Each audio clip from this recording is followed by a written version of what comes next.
Welcome to NarrativeNook audio tales where enchanted stories come to life. If you enjoy our stories, please subscribe, like and share to support our channel. Enjoy listening.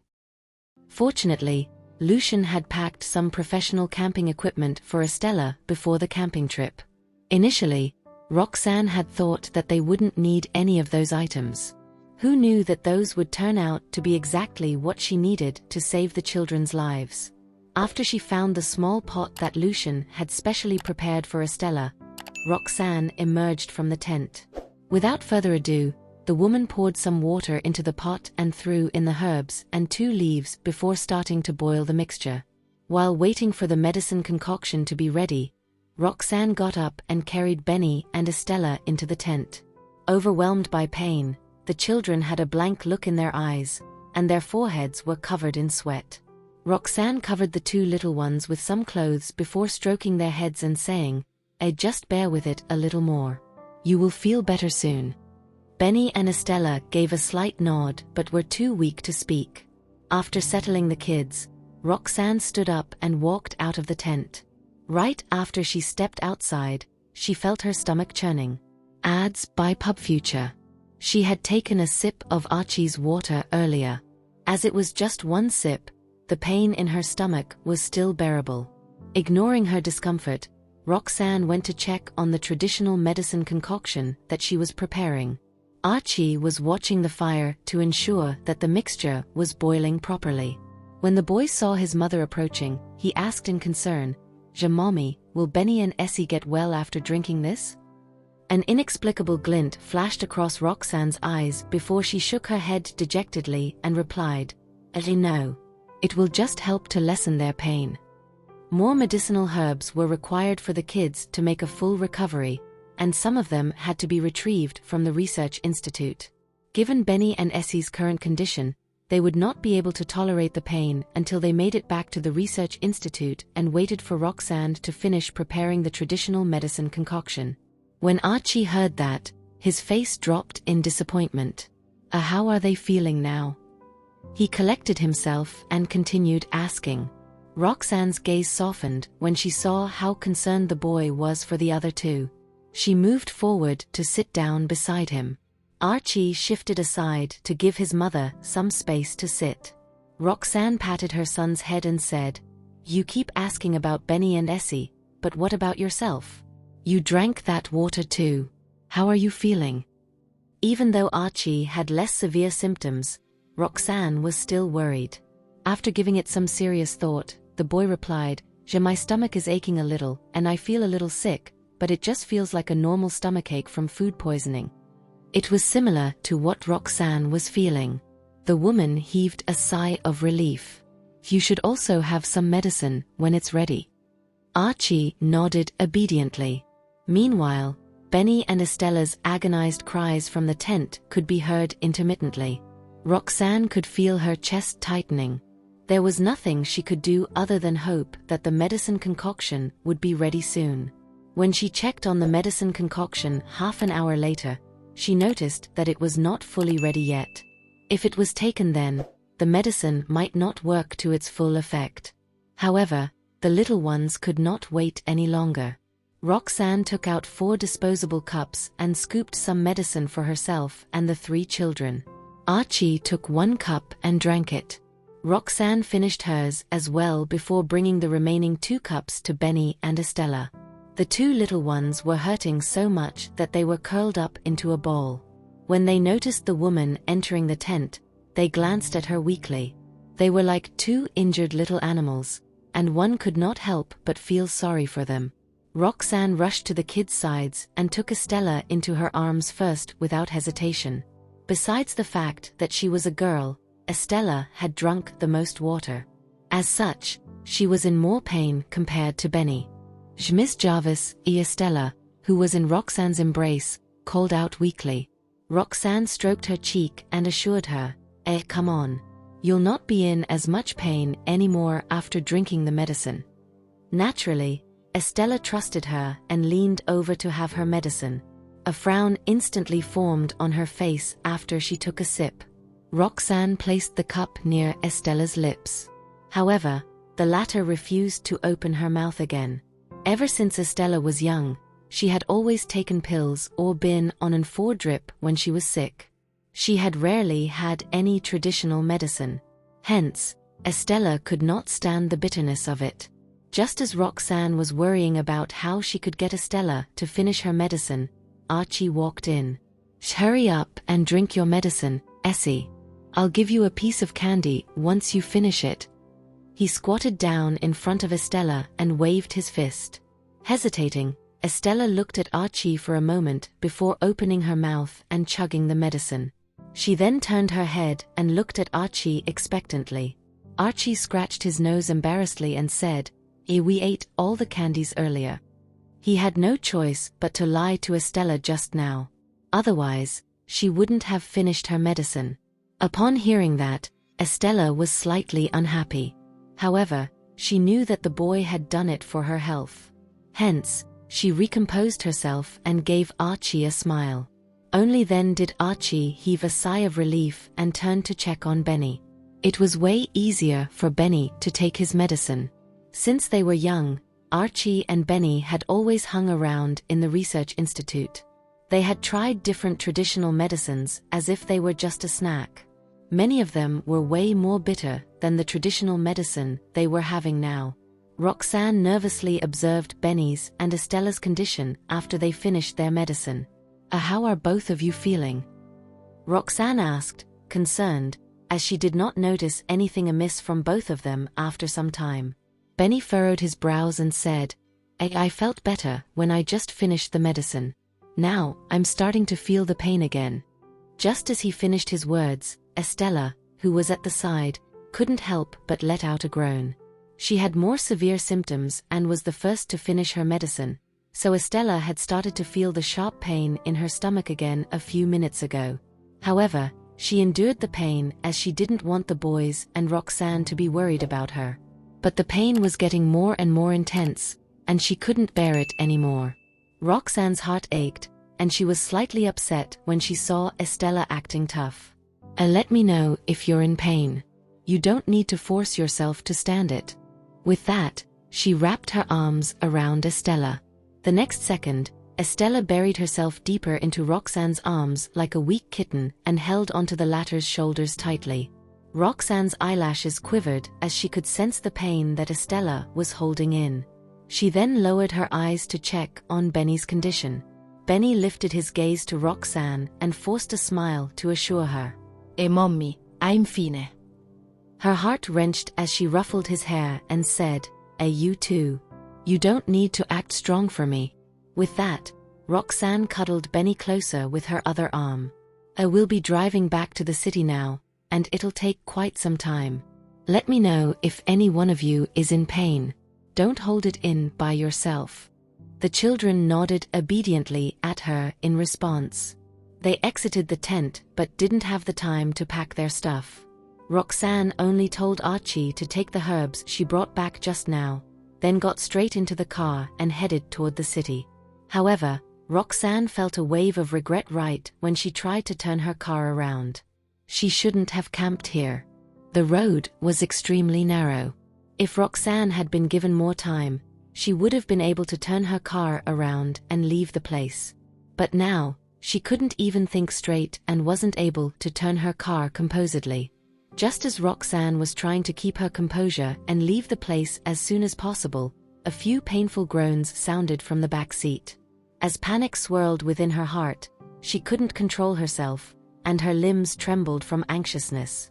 Before Roxanne could snap out of her daze, her car was speeding right toward a huge tree. Her mind immediately went blank. Just as the car was about to crash into it, she finally snapped back to her senses and lifted her foot, which was flooring the gas pedal. However, it was too late. The car slammed into the tree trunk, shaking violently at the impact. Immediately after that, the car engine died. Estella and Benny, who were already experiencing terrible pain in their stomach, cried out loudly when they felt the violent jerk of the car. Tears flowed down their cheeks at the agony. Mommy, are you okay?" Archie had witnessed the entire thing play out. He immediately comforted Estella and Benny, then checked on Roxanne in concern. Roxanne's hands were still shaking in fear. Estella and Benny's sobs and Archie's questions were sounding in her ears. However, Roxanne could only stare at the giant tree in front of her, which was still shaking due to the impact. It had been so close. Something bad would have happened if she hadn't regained her senses in time. Not only did she fail to take good care of them, but now she couldn't even bring them back home when they were already feeling unwell. She had even put them in danger. Roxanne couldn't help but blame herself. Mommy. As Archie did not get a response to his question, he raised his voice in panic and urged, let's go, Mommy. Regaining her composure, she took a deep breath to calm herself and assured him, I'm okay. Please take care of Benny and Estella. With that, she lowered her gaze and tried to start the engine. To Roxanne's dismay, the car engine rumbled before shutting off again. Her heart sank, and she tried to start the engine again. However, it was to no avail. After a few tries, the car engine failed to even respond. Roxanne had no choice but to give up. It seemed like the car crash had damaged the engine. In the back seat, Estella and Benny were still sobbing uncontrollably. Upon listening closely, Roxanne could even hear their voices wavering. Roxanne's heart wrenched along with their sobs. I'm getting off the car to take a look, she said. As soon as she finished speaking, she exited the car to see if she could try to fix it. However, Roxanne didn't know much about car mechanics.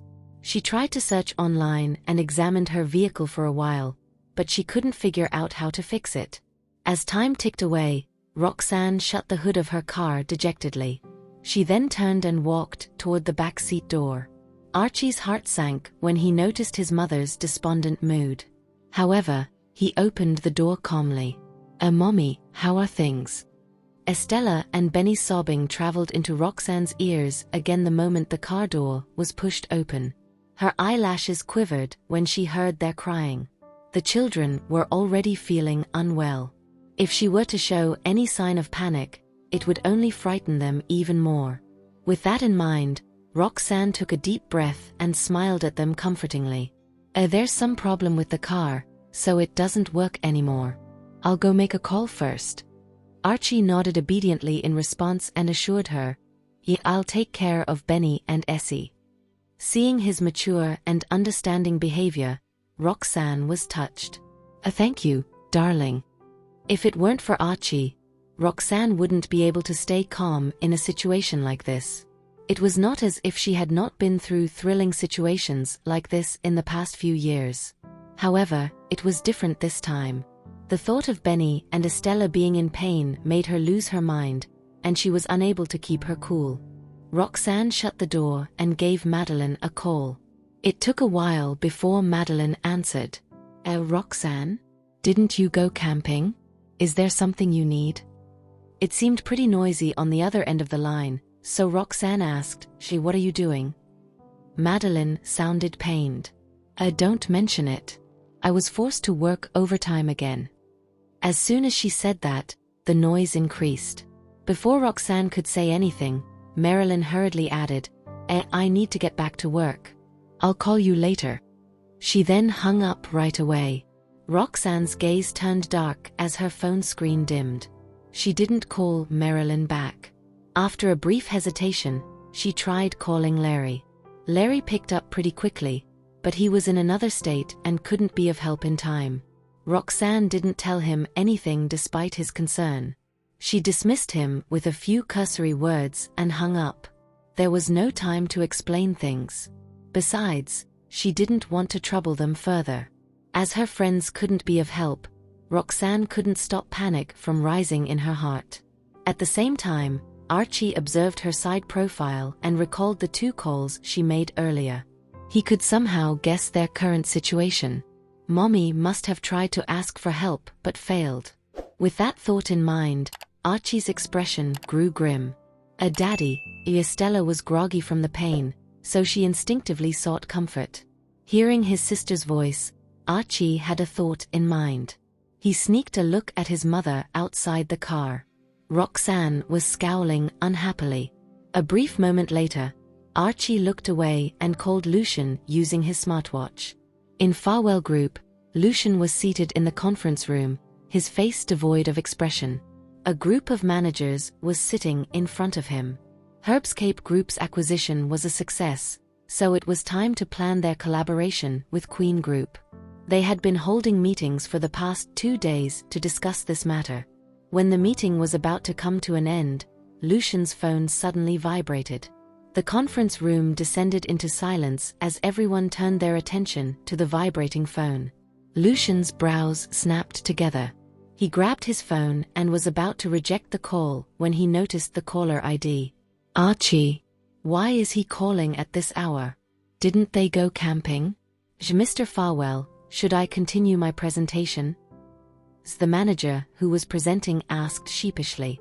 Lucian's gaze swept over him. Go on. Hearing that, the manager nodded and did as told. He had barely said a few words when his CEO interjected. You stop. I need to take this call outside. Lucian was still worried, so he cut his employee short and strode out of the conference room without hesitation.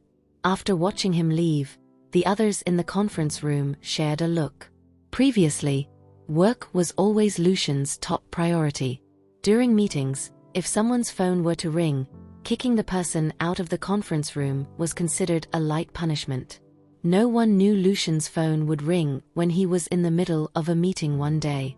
The matter had happened more than once recently, but their CEO would head out to answer the call every time without fail. They couldn't help but wonder who the person on the other end of the line was. Outside the conference room, Lucian answered the call with a frown, oblivious to his employees' thoughts. Mr. Farwell. Archie's voice rang out the moment the call connected. Lucian thought he might be hearing things as Archie's voice seemed to be trembling. His heart sank when the realization hit him. What's wrong? Archie glanced at Benny and Estella. Are you free now? Can you come and pick us up? Lucian's frown deepened. Where is your mommy? What happened to you? His first assumption was that something had happened to them. Otherwise, there was no reason for Archie to make that request. A few seconds of silence ensued before Archie replied, during which Lucian heard someone sobbing in the background. This further affirmed his suspicion. Our car hit a tree, and... Before Archie could explain Benny and Estella's condition, Lucian cut in. Are you all right? Are you badly hurt? I'll come to you right now. As he spoke, he strode toward the elevator quickly. Archie hurriedly explained, we didn't get hurt, but Benny and Essie are sick. Lucian was already inside the elevator when he heard that.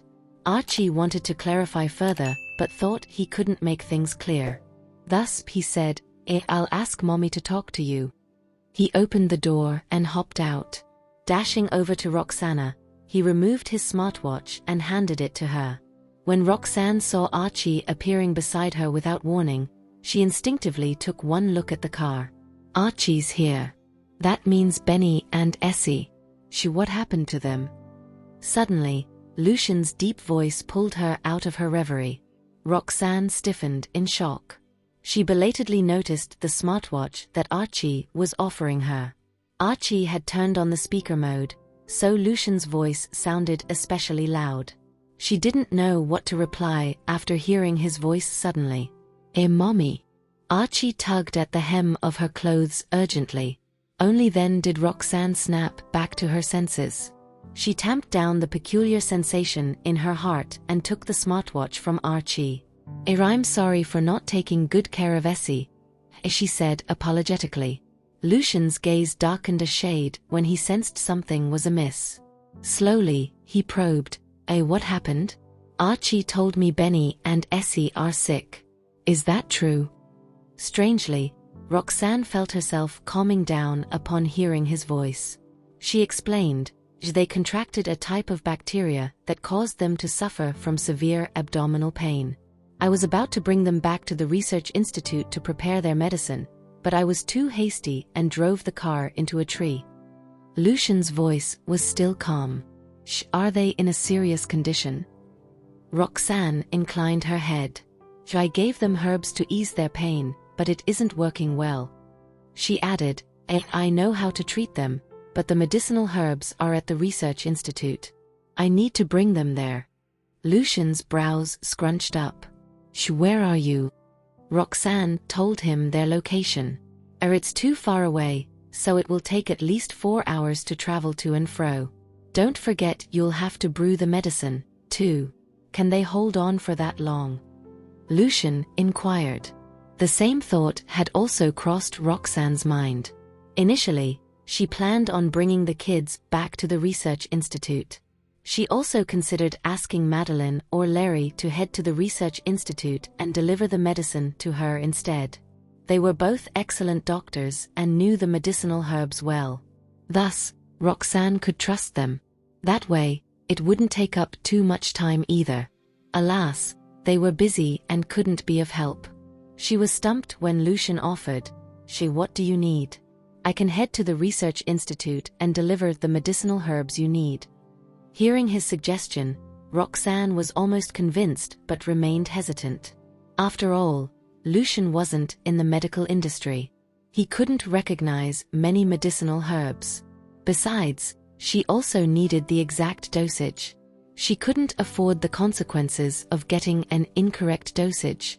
Lucian had already gotten into his car to start the engine. I'm going to the research institute now.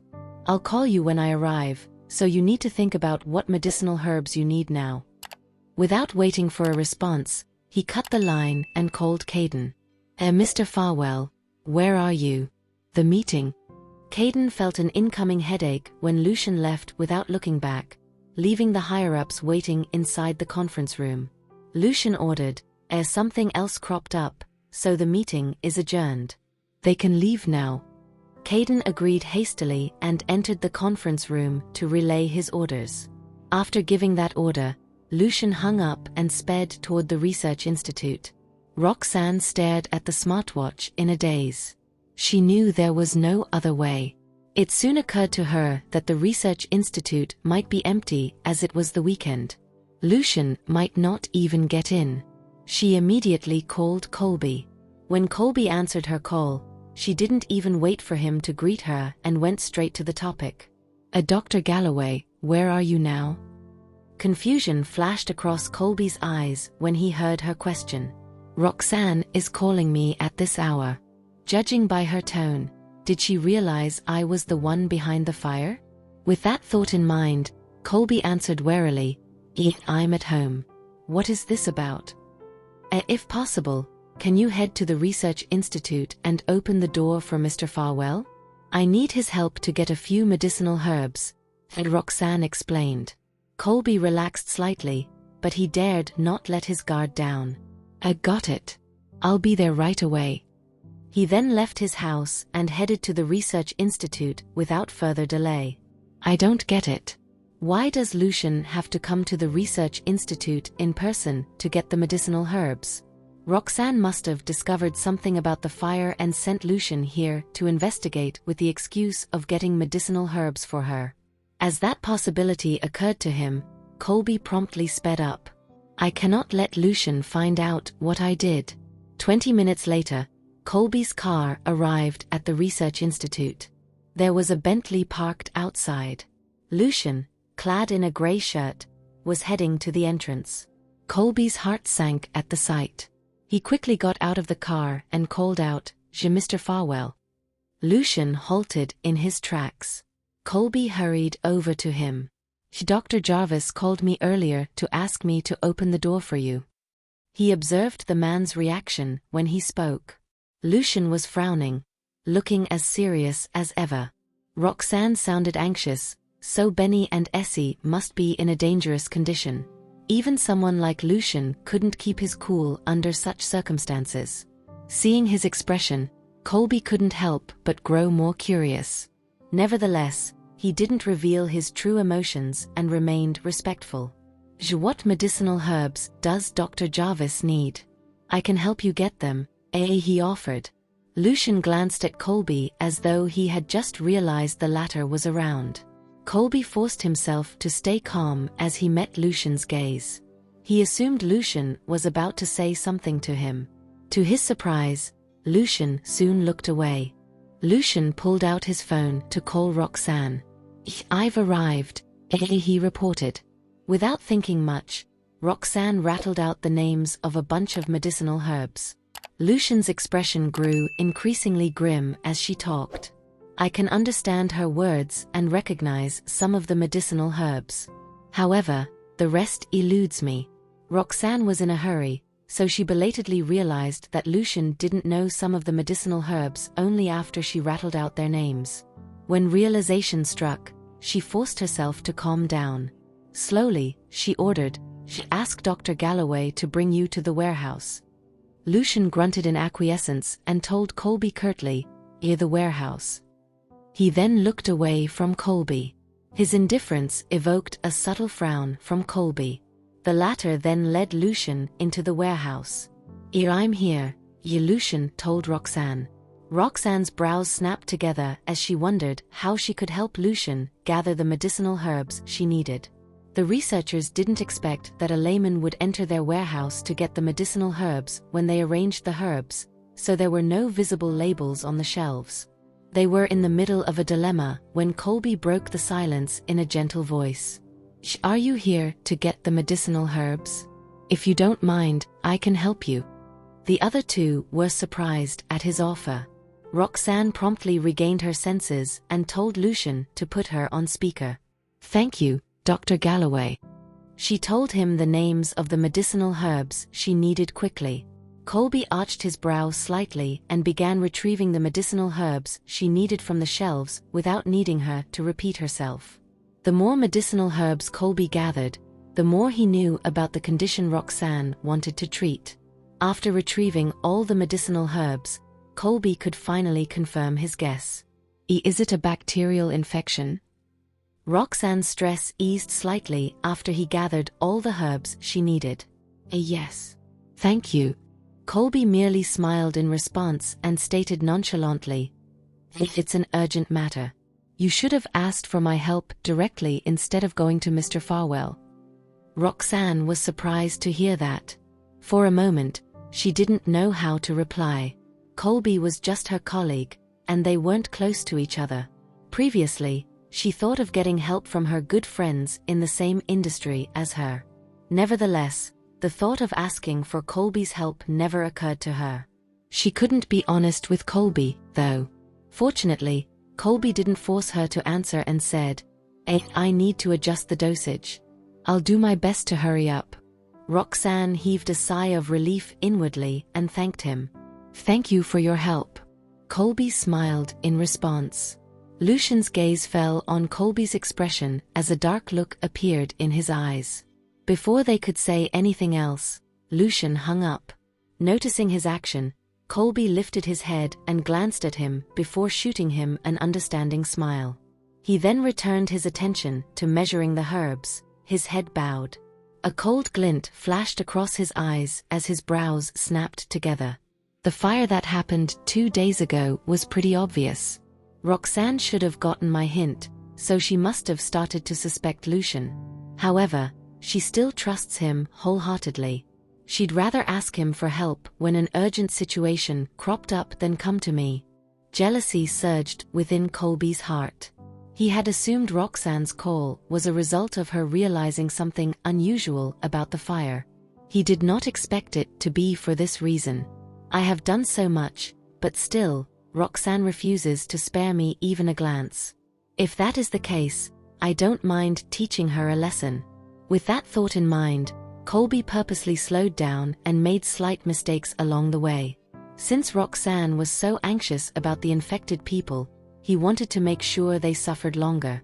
That way, Roxanne would learn to find professionals to handle professional matters the next time.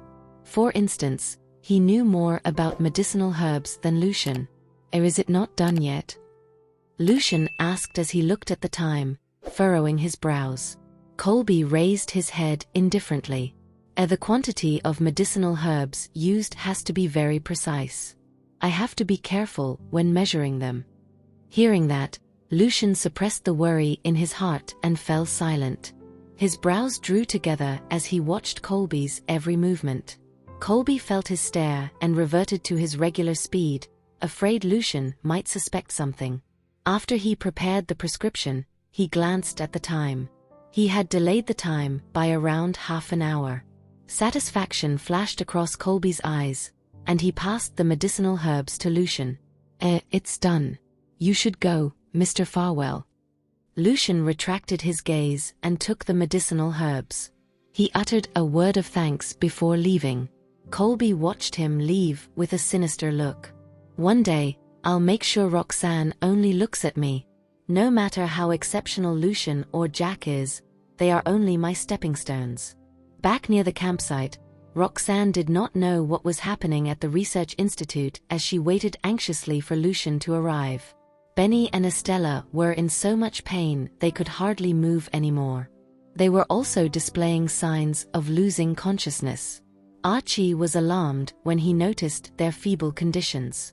Mommy, are Benny and Essie going to be okay? They seem to be in so much pain." Roxanne suppressed her anxiety and patted Archie's head. She reassured him, "Don't worry. Mr. Farwell will be here soon." Estella must have heard them talking about Lucian as she opened her eyes weakly and extended her hand toward Roxanne. Roxanne instantly lifted the little girl into her arms. Then, she began to tenderly stroke Estella's back as she murmured soothing words. Meanwhile, Archie massaged Benny's stomach gently. The sky was turning dark as the four of them waited in the car anxiously. Suddenly, they saw a bright light from afar. Archie's eyes lit up. "Mommy, Mr. Farwell is here." Besides Lucian, Archie could not think of anyone else who would come here at this time.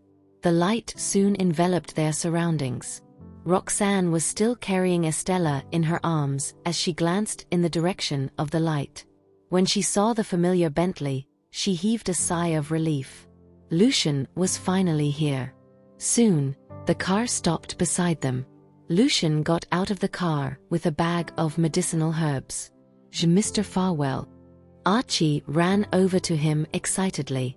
Lucian patted Archie's head with a grim expression, and they quickly made their way over to where Roxanne was. Lucian was only wearing a thin shirt, even though it was a chilly night. Roxanne finally calmed down when she saw the man in front of her. Despite that, it still took her a while to snap back to reality. Lucian's gaze moved from her to Benny and Estella. "I'll go brew the medicine." Roxanne jolted back to her senses and took the medicinal herbs from him. However, just as she moved to get out of the car, Estella instinctively grabbed tighter to her clothes in her unconscious state.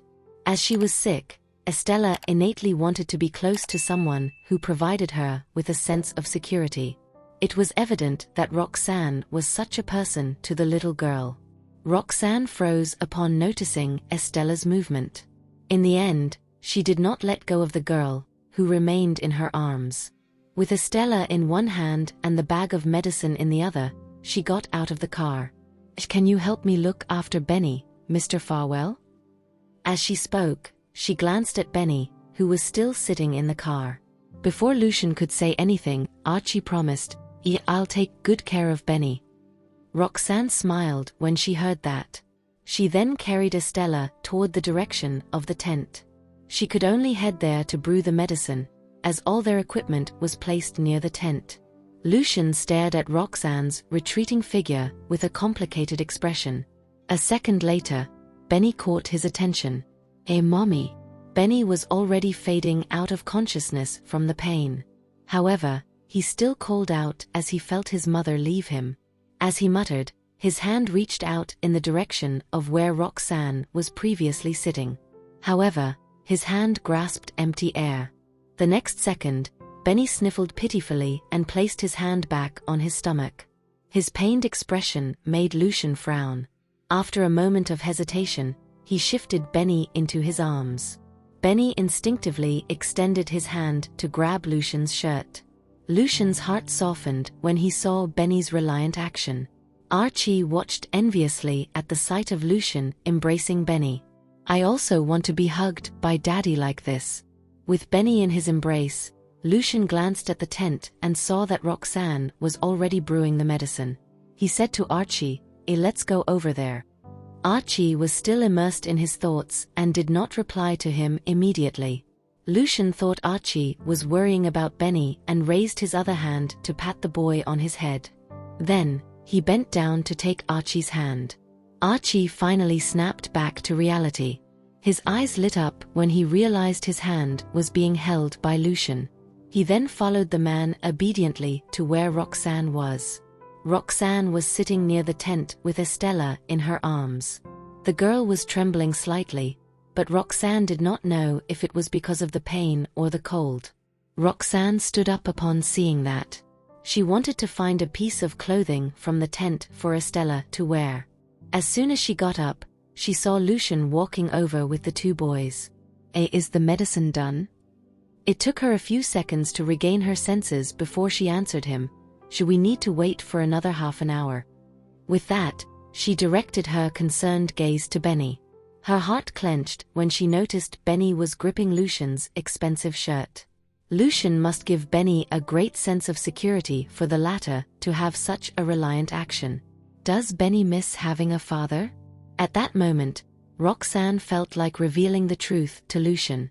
As she was contemplating, Benny's murmur broke the silence. Daddy." Benny tightened his grip on Lucian's shirt. "It feels like Daddy's embrace." Benny was in so much pain he had lost consciousness. He did not know his mutter had led to tremendous shock for the two adults who heard it. Archie also grew nervous upon hearing his brother's voice. "If Mommy finds out that we knew about our father a long time ago and were just hiding it from her, would she be upset?" In reality, Roxanne had not even considered this possibility. Even though she was still considering whether to reveal the truth about their background to her children a moment ago, she regained her senses right after she heard Benny's voice. She was not ready yet. At that thought, Roxanne pinched herself to snap out of it as she looked calmly at Lucian. You can pass Benny to me. He must be frightened."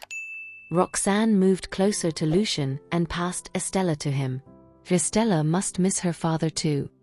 Lucian furrowed his brows at Roxanne. She seems to be acting strangely today. However, he did not think much of it as he passed Benny to her. Estella seemed to realize she had left Roxanne's embrace and murmured in dissatisfaction. Benny also frowned in disappointment upon leaving Lucian's embrace. Roxanne glanced at Lucian's chest, which was where Benny had been grabbing onto a moment ago. There was an evident crease mark on the shirt where Benny's fingers had clutched it. Sorry. Benny was. Lucian's clothes were expensive, so Roxanne subconsciously tried to apologize on Benny's behalf. Before she could finish her sentence, Lucian interrupted. Why are you two fine? Especially Archie. They must have eaten and drunk the same things, so why are Estella and Benny in so much pain while Archie seems fine? Roxanne was stunned by the sudden change in subject. Archie was the first to react. He answered in an adorable voice. Benny and Essie finished all the water in their cups. I only drank a sip. Lucian was baffled as he did not know what water Archie was talking about. Roxanne jolted back to her senses and explained. The water was prepared beforehand, and they all drank it during lunch. There was no problem then. However, they suddenly got a stomachache when they drank it again in the afternoon. Roxanne was filled with remorse thinking about it. It's my fault. Archie told me the water tasted funny when he drank it, but I didn't think much of it. If only I had been more careful and checked all their cups, Benny and Estella wouldn't be sick now. Lucian's gaze darkened as he glanced at Estella. Under the moonlight, Estella's face was extremely pale, and there was no color in her lips. She was clearly in much agony. He would have flown into a rage if someone else had put Estella in such a situation. However, Lucian only frowned at Roxanne and comforted her in his deep voice. It's not your fault. It's as you said. They all drank it during lunch, and the water was fine then. They should be more concerned with what happened after. Archie chimed in, Mommy, don't blame yourself, or Benny and Essie will be sad when they find out. Roxanne was touched, and some of her guilt abated when she heard their comforting words. As time ticked away, the medicine was finally ready. Roxanne placed Benny down at the side and took out the cups to pour the medicine for Estella and Benny. Thank you for listening. If you have enjoyed this story, please like and share so others can see it too. Also hit the subscription button and notification bell so you can be notified on our next release. Thank you for your support. God bless you.